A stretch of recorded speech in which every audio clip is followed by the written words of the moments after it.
আকাশে উঠছে যুদ্ধবিমান। শত্রুর বোমার আঘাতে মাইলের পর মাইল এলাকা নিমেষেই পরিণত হচ্ছে কংক্রিটের ধ্বংসস্তূপে। প্রাণ বাঁচাতে গাজার এক প্রান্ত থেকে অন্য প্রান্তে ছুটে যাচ্ছেন নিরস্ত্র ফিলিস্তিনিরা। খান ইউনিস থেকে নুসেরাত ক্যাম্প, বুরেইজ থেকে জাবালিয়া, বাস্তুচ্যুত গাজাবাসীর মাথা গোঁজার শেষ আশ্রয়টুকু গুড়িয়ে দিচ্ছে ইসরায়েল।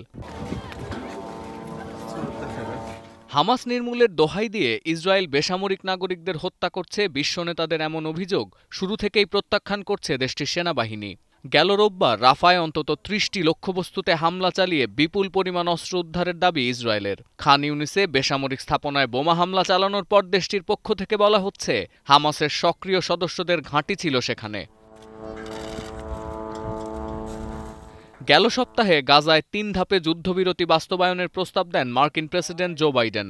রোববার আল জাজিরাকে হামাস মুখপাত্র ওসামা হামদান জানান, তারা প্রস্তাবটিকে ইতিবাচক পদক্ষেপ হিসেবে দেখছেন। তবে গাজার নিয়ন্ত্রণ কোনোভাবেই হামাসের হাতে তুলে দেয়া হবে না বলে স্পষ্ট জানিয়েছেন ইসরায়েলের প্রতিরক্ষামন্ত্রী।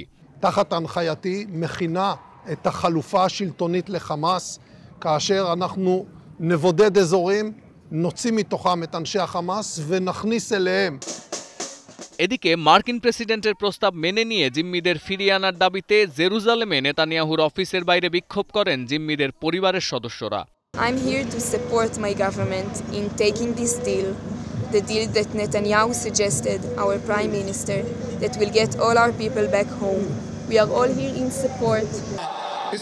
এছাড়া ফিলিস্তিনিদের ওপর ইসরায়েলি আগ্রাসনের প্রতিবাদে পাকিস্তানের করাচির রাজপথে নামেন কয়েক হাজার বিক্ষোভকারী। অবিলম্বে ফিলিস্তিনকে স্বাধীন রাষ্ট্র ঘোষণার দাবি জানান জামাতি ইসলামীর ভাইস প্রেসিডেন্ট। ইসরায়েল ফিলফौर গাজা से निकल जाए, अपनी अफवाज को निकाल ले, कैदियों को रिहा किया जाए और इंटरनेशनल कोर्ट ऑफ जस्टिस का जो फैसला है उस पर अमल किया जाए।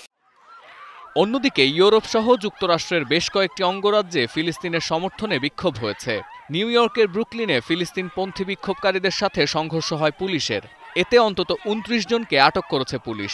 এছাড়া আগামী সপ্তাহে ইসরায়েলের প্রধানমন্ত্রী যুক্তরাষ্ট্রে সফর করতে পারেন বলে জানিয়েছেন স্পিকার মাইক জনসন। সতীর্থ কর্মকার, এখন বিশ্ব।